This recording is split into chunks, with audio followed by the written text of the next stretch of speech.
Frère Jean. Frère Jean était moine au couvent de Beaucourt. C'était un simple aux yeux rieurs. Un jour, comme il faisait souvent, il s'en fut prier dans le bois. Il s'assit au pied d'un chêne, invita chez lui le soleil qui jouait avec les feuillages, les chants d'oiseaux, l'odeur de l'herbe, les caresses du vent léger, la chaude saveur de midi. C'était ainsi l'âme muette qu'il se laissait aimer de Dieu. Il s'oublia dans sa prière à peine 1 heure, guère plus. Après quoi, ranimant son corps, il retrouva ses mains, son souffle, la brise dans ses cheveux gris, le souci du travail à faire avant le soir au potager. Il se releva en geignant, ses vieux genoux étaient rouillés, et s'en revint au monastère. Comme il marchait le long du mur, son regard soudain trébucha. Dans les orties, contre l'enceinte, était une bâtisse neuve, et près du portail un rosier qui tout à l'heure était absent. « Je rêve, se dit frère Jean. Des 2 poings, il frotta ses yeux, cogna vivement à la porte.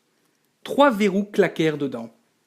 Un moinillon parut dans l'entrebâillement et dit « Dieu vous garde, qui êtes-vous » L'autre partit d'un rire maigre, les sourcils hauts, l'air étonné.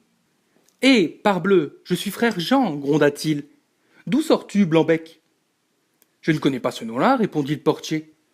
Êtes-vous donc un pèlerin pour aller ainsi sans bagage » Jean s'efforça de rire encore, incrédule, désemparé. Ne m'effraie pas, frère inconnu. Je suis sorti voici 1 heure pour aller prier dans le bois. Un fou, pensa le moinillon. Il eut pitié, ouvrit la porte, prit le bonhomme par la main, traversa le cloître avec lui, le mena dans la bibliothèque. Frère Jean n'y reconnut rien, ni les peintures, ni les meubles, ni les moines à leur écritoire. Tous silencieux, le regardèrent tourner de ci, de là la tête. Il semblait effaré. Il s'assit sur un banc, sous la haute fenêtre, enfouit sa face dans ses mains. Ils étaient tous autour de lui quand enfin il se redressa. Ses yeux étaient illuminés.